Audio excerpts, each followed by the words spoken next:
continuamos o nosso estudo do capítulo 19 do Apocalipse.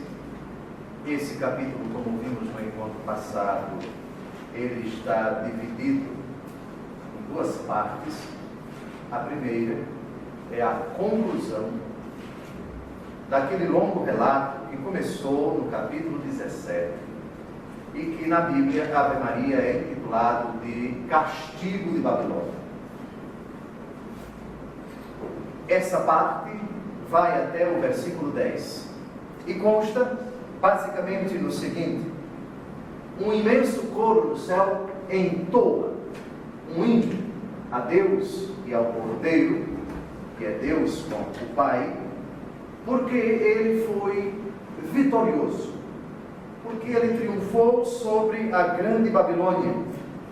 A ele são elevados hinos de louvor, de gratidão, de ação de graças, de bendição, porque justos são os seus juízos, os seus julgamentos, são verdadeiras as suas sentenças. Participam desse grande louvor aqueles que integram a corte celeste. Os 4 animais que representam toda a criação, os 24 anciãos, uma voz que sai do céu, bem como todos os cristãos que foram martirizados. Vimos também no encontro anterior que integram também esse imenso coro os cristãos que ainda peregrinam aqui na terra. Participam também desse coro os anjos do céu, os servidores invisíveis de Deus, aqueles que estão no céu e aqueles que estão na terra. Esse relato conclusivo vai até o versículo 10. Hoje esperamos concluir essa longa narrativa do castigo de Babilônia. O Império Romano finalmente foi punido. A sua impetuosidade, a sua arrogância, o seu cinismo, a sua prepotência, o seu convencimento, a sua ilusão de achar-se inexpugnável, indestrutível, inexorável, caiu por terra. Caiu Babilônia a grande. A partir do versículo 11, a vitória de Cristo sobre as feras. E uma batalha ainda vai acontecer. É o epílogo desse longo, dramático relato que, na verdade, sintetiza a história de toda a humanidade, de Cristo Jesus, até a consumação dos séculos. Sabemos que o Apocalipse é um resumo de prospectiva e de retrospectiva da história da igreja, sempre sujeita aos ataques, às fustigações do poder das trevas. Continuamos o encontro anterior, paramos no versículo 6, vamos ler o versículo 6, foi o último versículo do encontro anterior.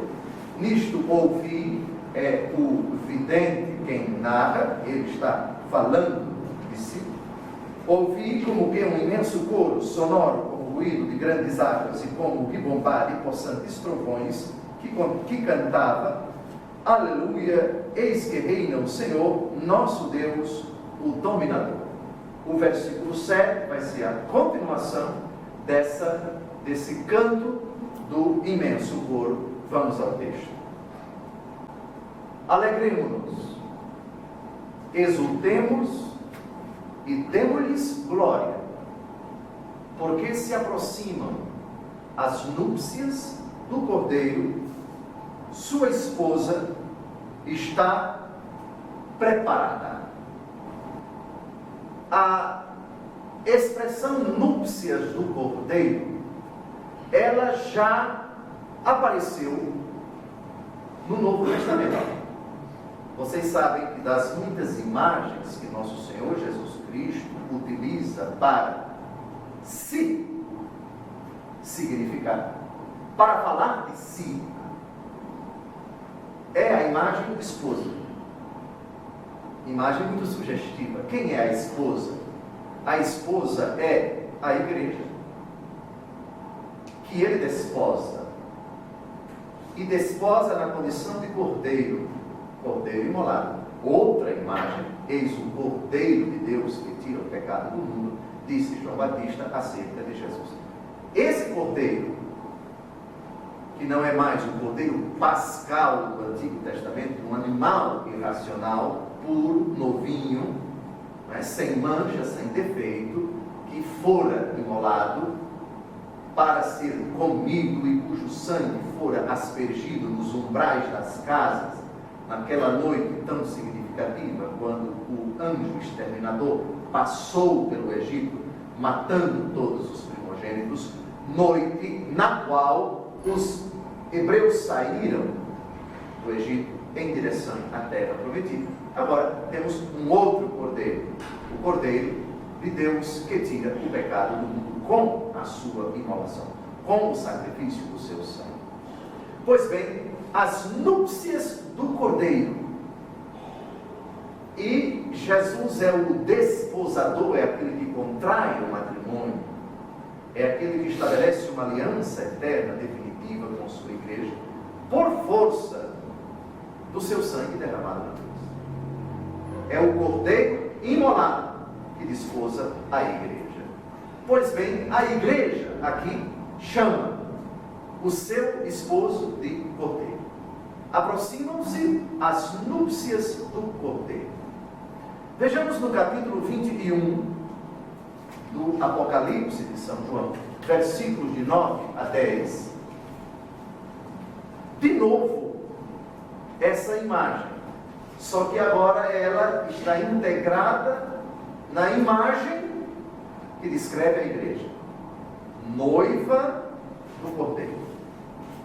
A igreja foi lavada, foi purificada, foi santificada pelo sangue do Cordeiro. E é o sangue do Cordeiro que estabelece essa aliança, esse casamento. São Paulo, na carta aos Efésios, capítulo 5, de 25 a 32, diz: é grande esse mistério, refiro-me à união entre Cristo e a igreja. Apocalipse 21, de 9 a 10, veremos já no final do estudo desse livro. Então veio um dos 7 anjos que tinha as 7 taças cheias dos 7 últimos flagelos e disse-me: vem e mostrar-te-ei a noiva, a esposa do Cordeiro. Levou-me espírito a um grande e alto monte e mostrou-me a cidade santa, Jerusalém, que descia do céu de junto de Deus, esposa do Cordeiro. Se Jesus Cristo é o Cordeiro que desposa, a esposa, a igreja é a esposa do Cordeiro. É curioso que o Apocalipse não chama a igreja de esposa de Jesus Cristo, mas esposa do Cordeiro, justamente para evocar duas ideias muito importantes. Ela é casada com a igreja, casada com Jesus. Quando Jesus se imola na cruz, é derramando o seu sangue que se estabelece uma aliança, um vínculo.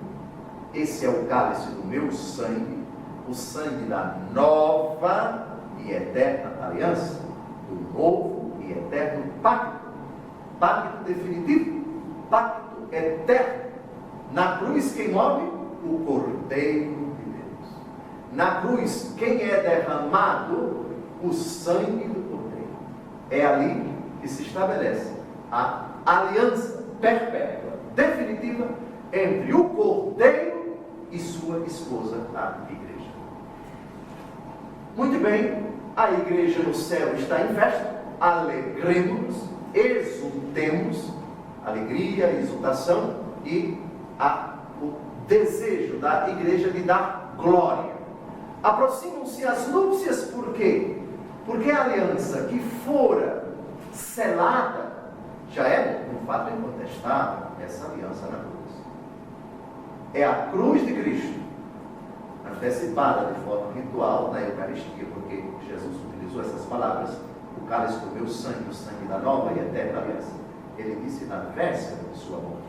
E sabemos que a Eucaristia perpetua, presentifica o único e eterno sacrifício de Cristo no Calvário. Cada missa é uma perpetuação dessa aliança selada com o sangue que está ali no cálice, após as palavras da consagração. Aquele líquido não é mais vinho, mas a causa eficiente da aliança, do casamento, do pacto do cordeiro com a sua esposa.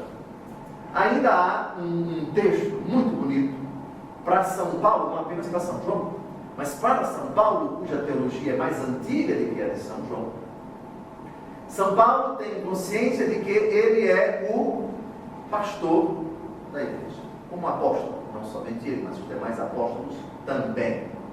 E ele, o vínculo dele com a igreja, ele entende como um vínculo esponsal.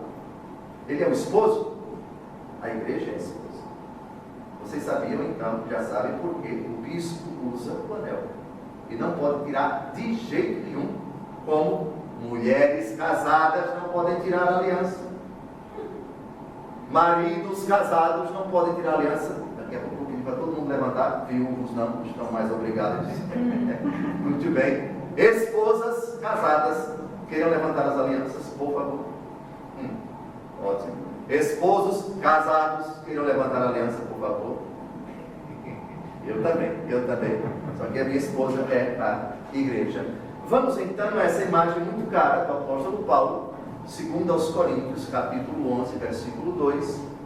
Eu vos consagro um carinho e amor santo. Isso é muito bonito. Porque vos desposei como um esposo único e vos apresentei a Cristo como virgem pura. Por que que o bispo usa o anel? O bispo que é sucessor dos apóstolos?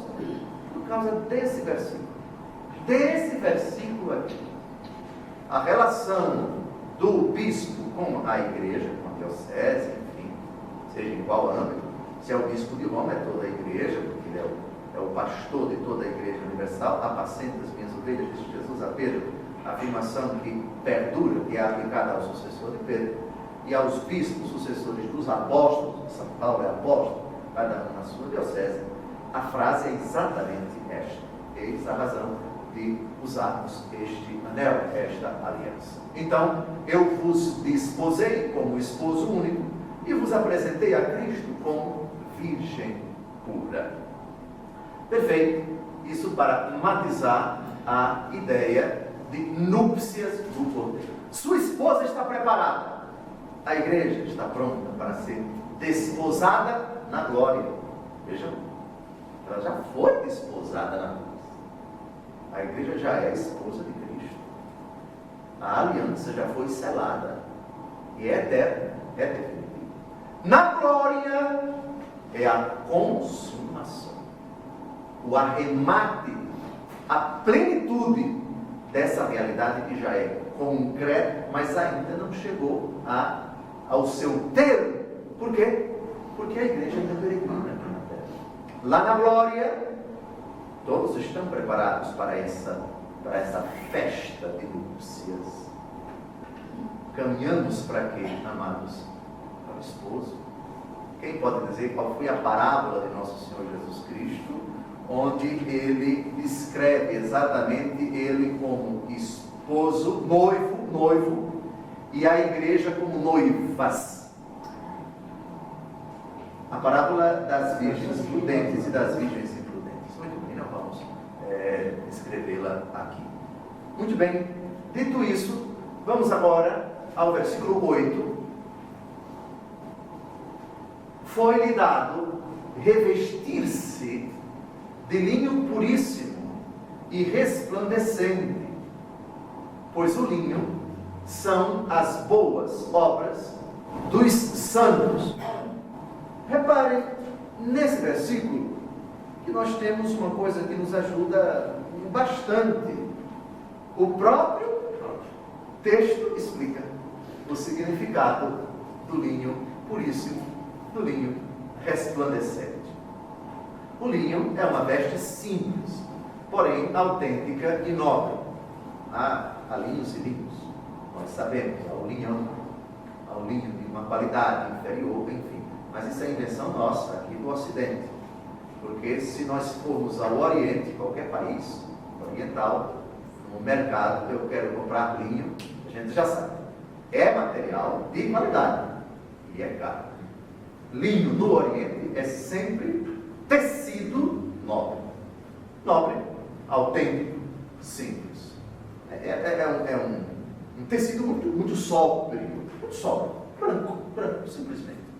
O branco é símbolo da santidade e da transfiguração que aguarda na glória de Deus.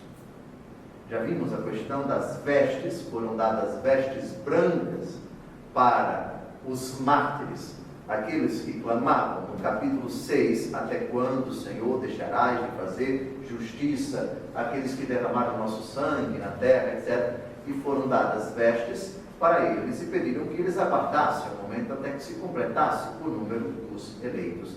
Ou seja, ainda outros cristãos derramariam o seu sangue, ainda outros cristãos experimentariam o martírio. Isso precisamente lá no capítulo 6, versículo 11, foi então dada a cada um deles uma veste branca, e foi dito que aguardassem ainda um pouco até que se completasse o número dos companheiros de serviço e irmãos que estavam com eles para ser mortos. Então vejam, de certa forma, é uma repetição. Só que lá nós temos um clamor. Lá nós temos uma súplica. Eles querem vingança. Atenção. Eu já falei aqui o sentido da palavra vingança. Para Deus ela é própria no sentido de fazer justiça. A mim cabe a vingança, diz a carta aos Hebreus. Se não me engano, no capítulo 10, versículo 30 ou 31, não sei. Mas, quando se fala de vingança da parte de Deus, nós devemos entender, guardadas as devidas proporções. Não é vingança no sentido humano. Isto é, até quando tu manifestarás a tua justiça e darás a recompensa a cada um de acordo com suas obras. É nesse sentido. Então, no capítulo 6, eles recebem vestes brancas. Estão pedindo vingança. A vingança de Deus. Enquanto que aqui, eles recebem um louvor. Aqui, eles já têm certeza absoluta. O Senhor fez justiça. O Senhor vingou o nosso sangue. O Senhor puniu Babilônia. Estamos alegres, estamos exultantes, disse o versículo anterior. O versículo anterior, alegremo-nos e exultemos e demos-lhes glória. A roupa, então, é um tributo, por assim dizer, por esse coral que felicita, transbordando de alegria o Deus justo, o Deus verdadeiro, o Deus perante quem todos hão um dia de comparecer. E um Deus implacável na sua justiça. Um Deus que acabou de sentenciar Babilônia. Muito bem, versículo 8. Vamos ao versículo 9. Ele me diz, então, escreve. Felizes os convidados para a ceia das núpcias do Cordeiro. Disse-lhe ainda, estas são palavras autênticas de Deus. Ele me diz. Quem é que diz e a quem diz? Vamos descobrir, olhando na Bíblia, quem foi que disse. Parece que a resposta está no versículo 5. Do trono saiu uma voz que dizia: é esta pessoa, cuja voz aqui aparece, que se dirige a São João. Vimos no encontro anterior que tanto pode ser Deus, na pessoa do Pai, na pessoa do Filho, na pessoa do Espírito Santo, como pode ser um anjo. Parece mais plausível que se trata de um anjo por causa do versículo 5, cantai ao nosso Deus. Se fosse Deus, a pessoa do Pai, do Filho e do Espírito Santo, não havia seguido cantai ao nosso Deus, mas cantai a mim. Então, provavelmente se trata de um anjo. Então, no começo do versículo 9, quando se diz, ele me diz, devemos entender, um anjo diz. Ou talvez um dos 4 animais, ou um dos 24 anciãos. O texto é muito sóbrio, no versículo 5. Então, este autor desta voz, no versículo 5, diz, escreve. Quem pode dizer, a ordem para escrever, ela já apareceu no Apocalipse? No início acertou bem o Wellington, mas mais precisamente, quantas vezes? 7. Para as 7 igrejas do Apocalipse. Ao anjo da igreja de Laodiceia escreve, ao anjo da igreja de Sardes escreve, ao anjo da igreja de Tiatira escreve. Depois dos versículos dos capítulos 2 e 3, capítulo 19, escreve. Se trata então de uma outra visão. Certamente São João foi transportado para um outro cenário em êxtase e aqui recebe mais uma vez essa ordem, escreve. Depois, uma questão muito importante. Felizes é a 4ª bem-aventurança. Quem pode, nós já vimos isso, quem pode dizer bem rápido quantas bem-aventuranças tem o livro do Apocalipse? 7 bem-aventuranças. Vamos ver que bem-aventuranças são estas. Nós já vimos 3. Apocalipse capítulo 1, versículo 3. Vamos dar uma folheada rápida. Bem-aventurança sempre começa com feliz. Ou bem-aventurado, que é a mesma coisa. Bem-aventurados os pobres, porque eles verão a Deus. Bem-aventurados os que choram, porque serão consolados. É o discurso de Jesus. Então, é uma bem-aventurança. Então, tanto se pode traduzir bem-aventurado, como pode traduzir feliz. Então, aqui, feliz. Apocalipse, capítulo 1, versículo 3. Feliz o leitor e os ouvintes que, se observarem as coisas nela escritas, porque o tempo está próximo. Primeira bem-aventurança. Segunda, capítulo 16, versículo 15. Eis que venho como um ladrão. Feliz, olha aqui, feliz aquele que vigia e guarda as suas vestes para que não ande nu, ostentando a sua vergonha. Muito bem. Pule agora para o capítulo 20, versículo 6. Estamos vendo as 7 bem-aventuranças. Capítulo 20, versículo 6. Feliz e santo é aquele que toma parte na primeira ressurreição. Sobre eles, a segunda morte não tem poder, mas serão sacerdotes de Deus e de Cristo. Reinarão com ele durante 1000 anos. Ainda vamos ver esse capítulo. Pule para o capítulo 22, versículos 7 e 14. Versículo 7, eis que venho em breve. Felizes aqueles que põem em prática as palavras da profecia deste livro. E o versículo 14, última bem-aventurança. Felizes aqueles que lavam as suas vestes para ter direito à árvore da vida e poder entrar na cidade pelas portas. Muito bem. Essa 4ª bem-aventurança, voltemos para Apocalipse 19, versículo 9. Nós sabemos que ela, pela importância que ela adquiriu para a igreja deu tanta importância a essa bem-aventurança, que ela é citada, quase que literalmente, um pouquinho antes da comunhão. Felizes os convidados para a ceia do Senhor. Essa frase é quase reprodução literal desse versículo. Essa frase lembra um versículo do capítulo 14 de São Lucas, Lucas 14, versículo 15. A estas palavras disse a Jesus um dos convidados: Feliz daquele que se sentar à mesa no reino de Deus. É a introdução de nosso Senhor Jesus Cristo para a parábola do grande banquete. A imagem é recorrente, portanto, no Apocalipse. São João, que certamente ouviu de Jesus essa frase, e ouve de novo, no êxtase que o levou a escrever o Apocalipse, coloca essa frase quase que literal. É uma das 7 bem-aventuranças.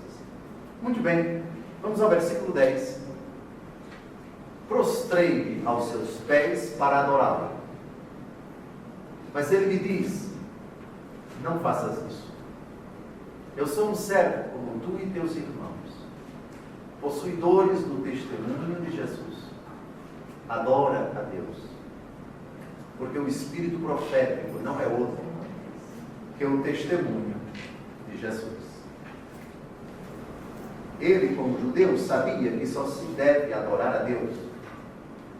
E aqui, ele se prostra para adorar aquele da voz do versículo 5, que, repito, não sabemos se trata de um anjo, de um dos 4 animais, de um dos 24 anciãos. O fato é que ele está em êxtase. O que eu vou dizer agora não é para justificar a atitude dele. Foi um equívoco, ele errou. Aliás, o autor da voz disse com todas as letras: não faças isso. Adora somente a Deus. São João errou. São João se equivocou. Não há outra explicação. Porém, há um atenuante. Lembrem-se que São João, nessa visão, já vimos várias vezes, chorava muito. Lembram quando ele tomou consciência de que ninguém conseguia abrir o livro que estava inteiramente selado? Ele chorava muito. Quem é digno, quem é digno? Meu Senhor, tu o sabes. Enfim, nós não podemos definir, a não ser se tivermos uma experiência pessoal de um êxtase, o estado de ânimo do estático, daquele que está vendo algo que é fora deste mundo, que é sobrenatural.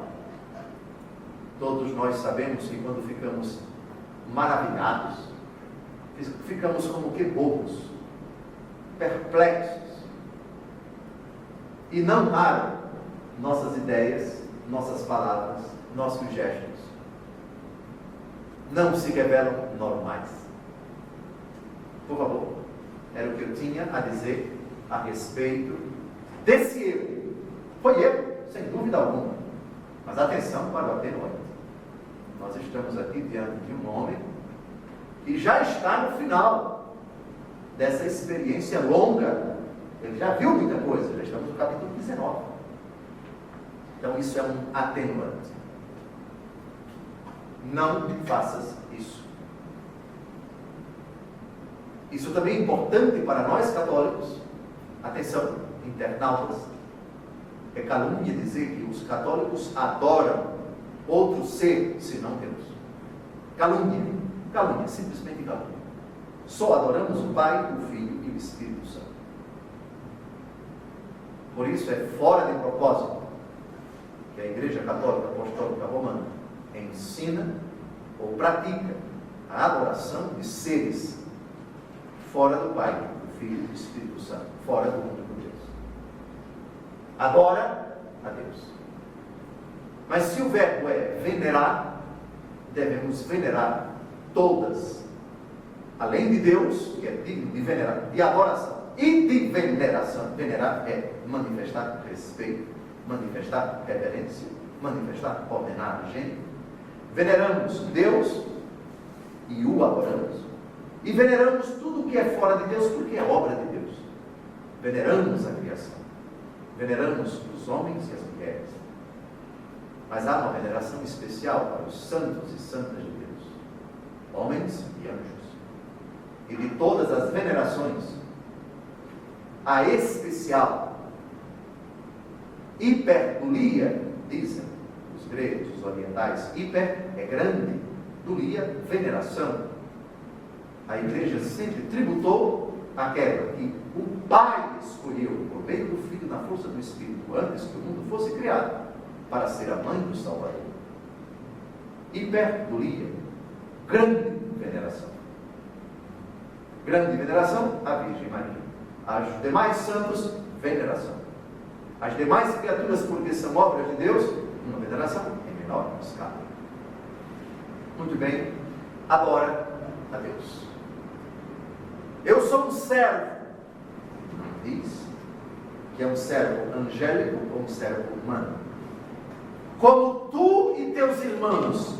Aqui parece insinuar que quem está falando é uma pessoa humana. Mas se nós interpretarmos no sentido de criatura, também podemos incluir os anjos. De qualquer maneira, não sabemos quem é que está falando. Possuidores do testemunho de Jesus. O que é o testemunho de Jesus? O testemunho de Jesus é a palavra de Deus atestada por Jesus, que todo cristão possui. Então, quando se diz eu sou possuidor do testemunho de Jesus, eu sou possuidor desta palavra, não só no sentido material, eu possuo a Bíblia na qual está a palavra de Deus, mas principalmente esta palavra está impregnada no meu coração, como diz São Paulo na carta aos Romanos, capítulo 10.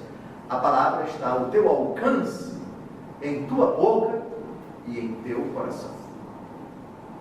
Então, quem possui esta palavra no íntimo do seu coração é possuidor do testemunho de Jesus. Vamos ver isto. A palavra de Deus que aparece no Apocalipse. Vários desses textos nós já vimos, com exceção de um. É Apocalipse capítulo 1, versículo 2, o qual atesta como palavra de Deus o testemunho de Jesus Cristo e tudo o que vive. Testemunho. Apocalipse 6, versículo 9. Quando abriu o quinto selo, vi debaixo do altar as almas dos homens imolados por causa da palavra de Deus e por causa do testemunho de que eram depositários. A segunda vez a palavra testemunho. Apocalipse 12, 17. Este então se irritou contra a mulher e foi fazer guerra ao resto de sua descendência, aos que guardam os mandamentos de Deus e têm o testemunho de Jesus. De novo, testemunho de Jesus. E o capítulo 20, versículo 4, que ainda não vimos, vamos ver. Vi também tronos sobre os quais se assentaram aqueles que receberam o poder de julgar. Eram as almas dos que foram decapitados por causa do testemunho de Jesus e da palavra de Deus, e todos aqueles que não tinham adorado a fera ou sua imagem, que não tinham recebido o seu sinal na fronte nem nas mãos, eles viveram uma vida nova e reinaram com Cristo por 1000 anos. Está aí um adjetivo muito sugestivo para a igreja, possuidora do testemunho de Jesus. Testemunho de Jesus, então, não é apenas a vida de Jesus. A Bíblia é um testemunho. Testemunhar significa atestar que algo aconteceu, que algo se revelou, que algo se manifestou. Nesse sentido, Jesus é testemunha do Pai. O Espírito é testemunho do Pai e do Filho. A igreja é testemunha de Cristo. Porque um atesta, um é a prova de que o outro disse, de que o outro fez, de que o outro existe, de que o outro realizou, e assim por diante. Cristo testemunha do Pai, Espírito testemunha do Pai e do Filho, igreja testemunha de Cristo. Podemos dizer também, muito propriamente, a igreja é testemunha do Pai, a igreja é testemunha do Espírito Santo. É testemunha de Deus todo. Aqui, testemunha de Jesus. E a última frase O espírito profético não é outro que o testemunho de Jesus. Hoje se fala de dom da profecia, sobretudo nos âmbitos da renovação carismática católica. Qual o significado de dom da profecia? Está aqui. Quem é que tem o espírito profético? Quem tem o testemunho de Jesus.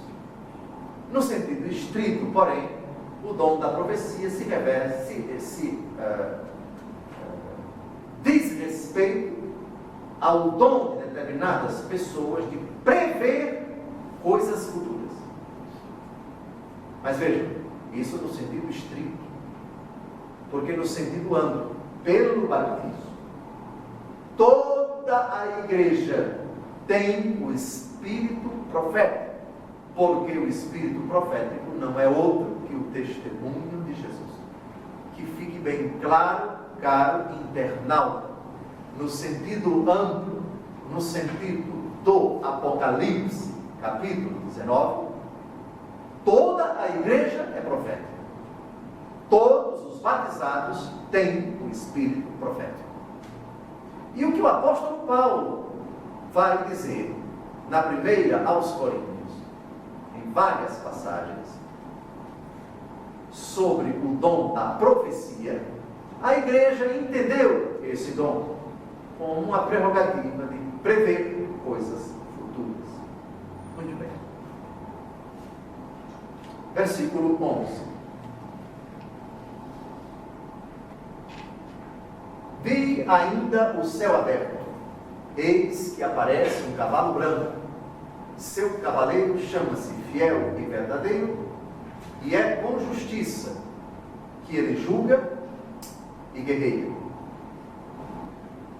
Primeiro, a ideia do céu aberto. Eu vi o céu aberto.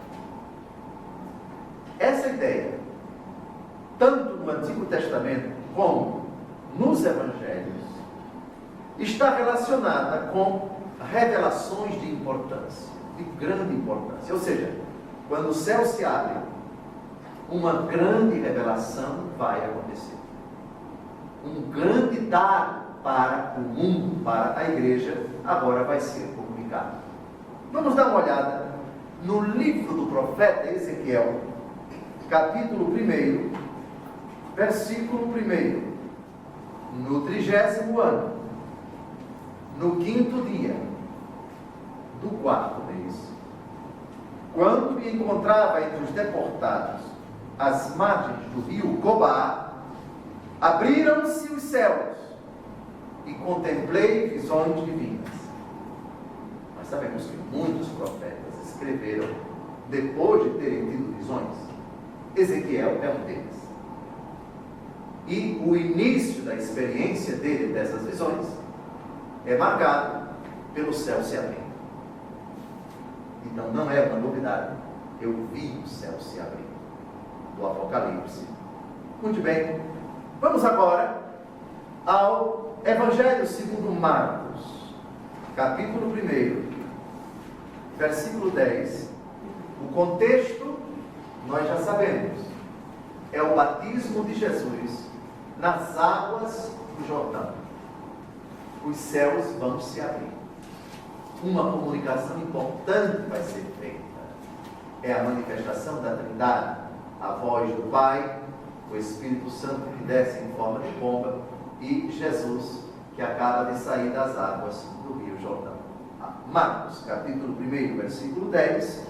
No momento em que Jesus saía da água, João viu os céus abertos e descer o Espírito em forma de pomba sobre ele. Céus abertos, manifestação importante, um comunicado importante da parte de Deus. Vamos agora ao Evangelho segundo João, capítulo 1, lá no comecinho, versículo 51. Jesus está dialogando com Natanael, que também atende pelo nome de Bartolomeu.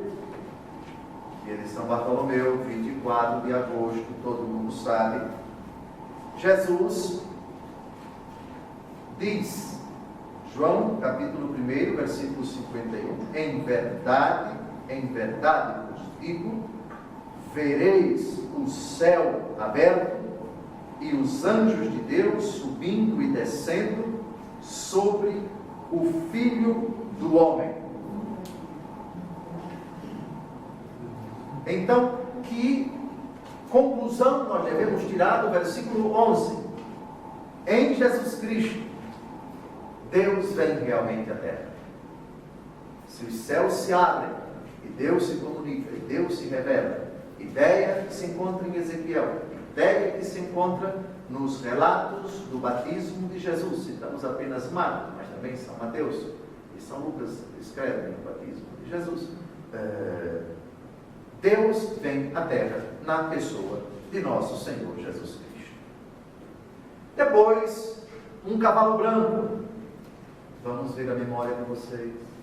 Esse cavalo branco já apareceu alguma vez no Apocalipse? Muito bem. Quem pode dizer com quem ele apareceu e se apareceram outros cavalos? Apareceram 4 cavalos, cada um com o seu cavaleiro. O capítulo 6, deem uma olhada, o capítulo 6, os 4 cavaleiros do Apocalipse. Vamos dar uma olhada nas cores dos cavalos. E vamos dar uma olhada nos 4 cavaleiros. Muito bem. O primeiro cavalo branco é exatamente nosso Senhor Jesus Cristo.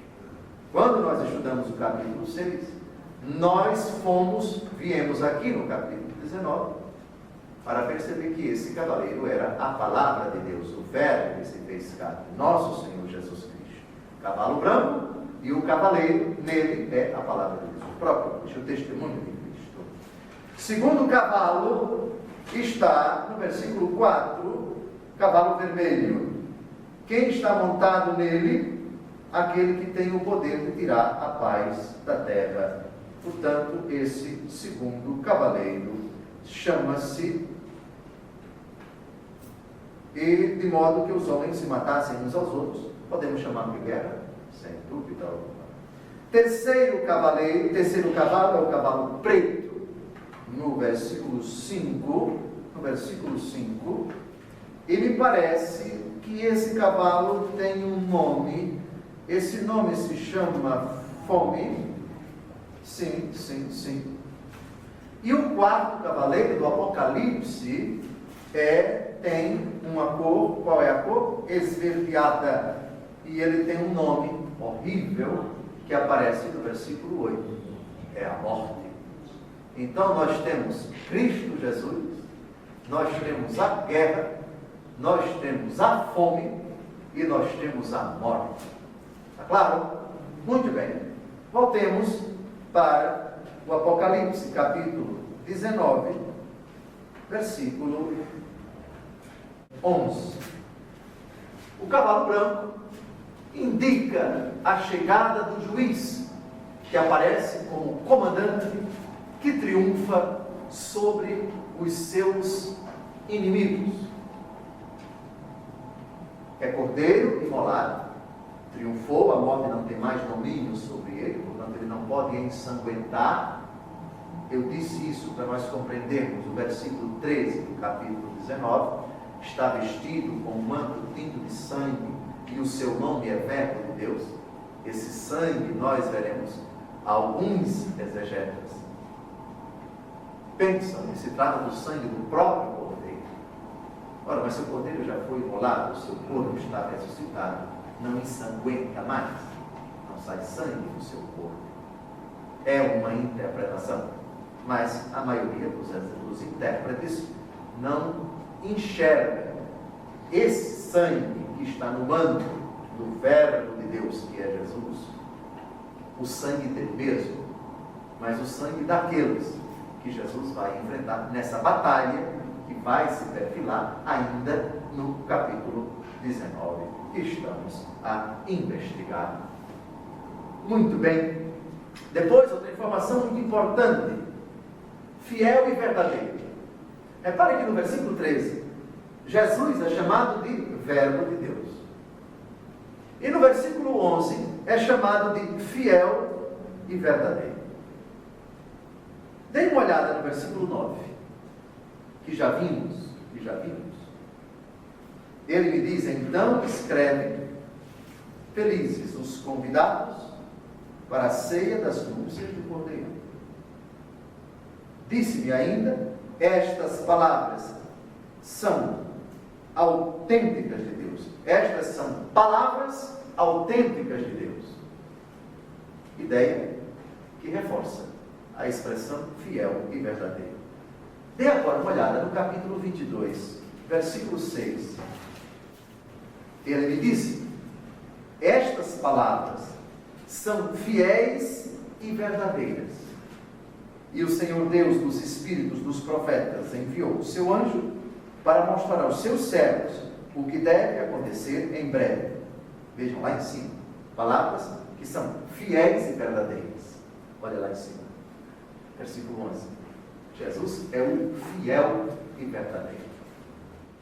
Isso sem esquecer que no capítulo 3, versículo 14, volte por favor, capítulo 3, versículo 14, Jesus é chamado de Amém. Jesus é chamado de verdade, ou ainda verdadeiro. Apocalipse 3,14, ao anjo da igreja de Laodiceia escreve, eis o que diz o Amém, a testemunha fiel e verdadeira, o princípio da criação de Deus. Então, de novo, São João chama Jesus de testemunha fiel e verdadeira. Aqui, Apocalipse 3,14. E depois, Apocalipse 19, versículo 11. Muito bem.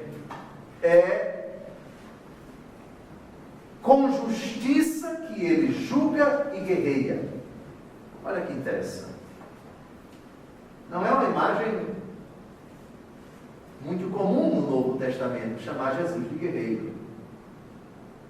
Mas essa imagem é aceitável se levarmos em conta a expressão do apóstolo Paulo numa de suas cartas: a nossa luta não é contra a carne nem contra o sangue, mas contra os poderes deste mundo tenebroso, contra as potestades que habitam nos ares. E também, na hora em que Cristo executa os seus desígnios, na hora em que o seu dedo, na hora em que a sua ira, no sentido do Apocalipse, a sua justiça implacável, agora vai se manifestar sobre todos os que se opuseram à sua esposa, aquela que ele desposou com o seu sangue precioso. A execução, a batalha do Armagedon, a execução da grande prostituta, a execução dos adversários de Deus. Manto tinto de sangue. Exatamente isto. A justiça de Deus vai ser aplacada, vai se estender a todos os que perseguiram, humilharam, mataram as testemunhas de Jesus. Ele mesmo é o executor. Aliás, recitamos no credo, de onde há de vir a julgar os vivos e os mortos. Então, o apartai-vos de mim, malditos, para o fogo do inferno, há de ser entendido nessa perspectiva. Ele é o que guerreia. A guerra de Cristo não é contra os homens. Foi ele que criou os homens. Ele morreu pelos homens. A guerra é contra o inimigo que partiu para a terra, cheio de fúria, porque sabe que pouco tempo lhe resta. Já vimos esse texto em Apocalipse, capítulo 12, versículo 12. Dado que muitos homens estão a serviço da fera, a guerra é primariamente, fundamentalmente contra o inimigo de Deus, que é o demônio. E lógico, evidentemente, aqueles que servem ao demônio se perfilarão com o demônio, estarão com ele, e nesse sentido lutarão contra Cristo. Muito bem. Vamos agora ao versículo 12, por favor.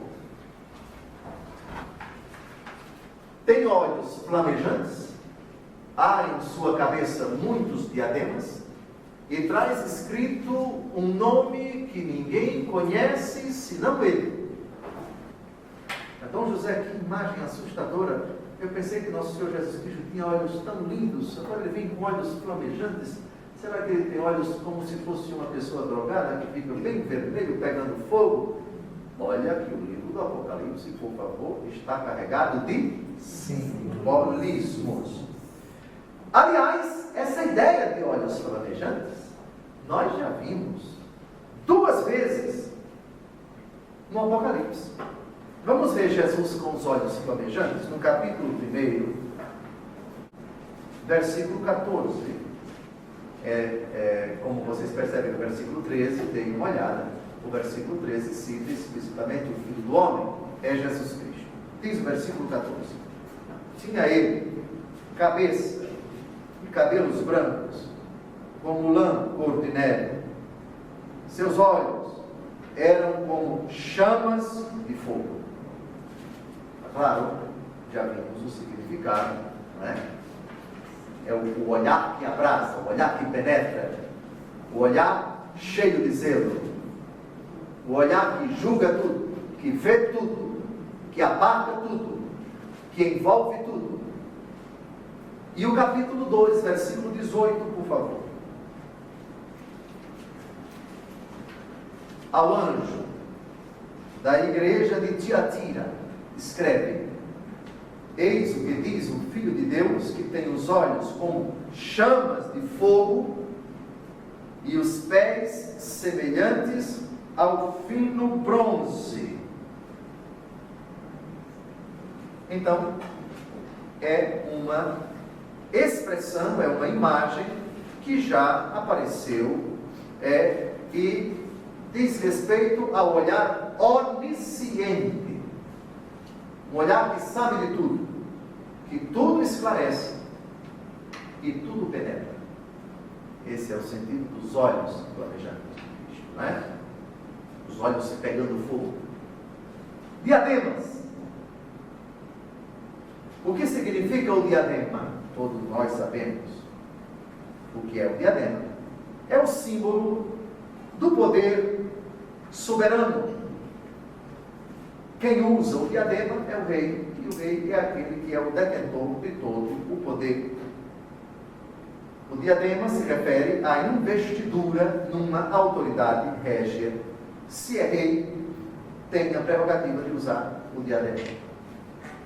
A ideia da coroa, ela é posterior na história, porque mais antiga que a coroa era o diadema. Uns usavam assim, outros usavam assim. Mas no Apocalipse, alguém usava diademas para zombar, para debochar, para ridicularizar do Rei Jesus. Para ridicularizar o Rei Jesus. Dê uma olhada, por favor, no capítulo 12, versículo 3. Quem é esta realidade tenebrosa, espantosa, que se apresenta aos homens com diademas? Já sabemos, não já? Depois apareceu outro sinal no céu, um grande dragão vermelho, com 7 cabeças e 10 chifres, e nas cabeças 7 coroas, 7 diademas, para zombar de Jesus, para se apresentar como imitação, como caricatura de Jesus, o único que tem muitos diademas, muitos diademas, muitos diademas, ou seja, tem toda a realeza. Cristo é o Rei dos Reis, é o Senhor dos Senhores. Aliás, é a expressão que vai aparecer ainda no capítulo 19, Rei dos Reis e Senhor dos Senhores. Vejam agora o capítulo 13, versículo 1. No capítulo 12 é o dragão, é o demônio. No capítulo 13 é o Império Romano. São 2 esferas. No capítulo 13, a segunda esfera é nome de homem, é o Imperador Romano, número 666, já sabemos.